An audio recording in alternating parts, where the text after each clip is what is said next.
एक समय की बात है, एक गांव में एक गरीब परिवार रहता था। परिवार में एक छोटे से लड़के का जन्म हुआ। उनका नाम राहुल था। राहुल बचपन से ही बहुत समझदार और पढ़ाई में बहुत रुचि रखता था।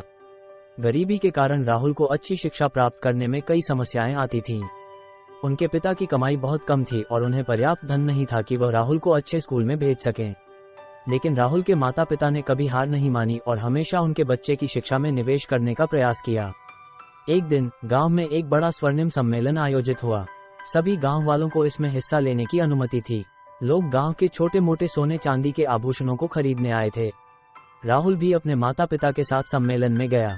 वहां एक चांदी का गहना देखकर राहुल बहुत प्रभावित हुआ। उसने अपने माता पिता से उस गहने को खरीदने की गुजारिश की, लेकिन उनके पास उत्तर नहीं था।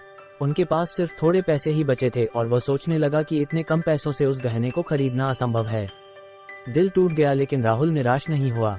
उसने उस चांदी के गहने का एक चित्र खींच लिया और वापस घर लौट आया। राहुल ने वो चित्र अपने कमरे में सजा कर रखा। रोजाना उस चांदी के गहने की ओर देखकर उसने अपनी मेहनत बढ़ा दी। वो पढ़ाई में और भी मेहनत करने लगा, अपने विद्यालय की टॉपर बनने का सपना देखने लगा। धीरे धीरे राहुल अच्छे मार्क्स प्राप्त करने लगा और उसकी मेहनत उसे उस गहने के खरीदने के लिए अधिक पैसे कमाने का सामर्थ्य देने लगी। एक दिन आखिरकार राहुल ने अपनी मेहनत और पढ़ाई के बाद अपने परीक्षा में टॉप पोजीशन हासिल की। उसे एक विद्यालय से छात्रवृत्ति मिली और उसने अपने माता पिता को चांदी का गहना खरीदने के लिए पूरे पैसे दिए। राहुल के माता पिता गर्व से भरे हुए थे, क्योंकि वह देख रहे थे कि उनका बेटा संघर्ष करके अपने सपने को साकार कर रहा था। वे अपने छोटे से गांवी घर में भी अपने बच्चे की सफलता का आनंद ले रहे थे। इस कहानी से हमें ये सीख मिलती है कि समय बदलता है और संघर्ष करने वाले व्यक्ति कभी नहीं हारते हैं।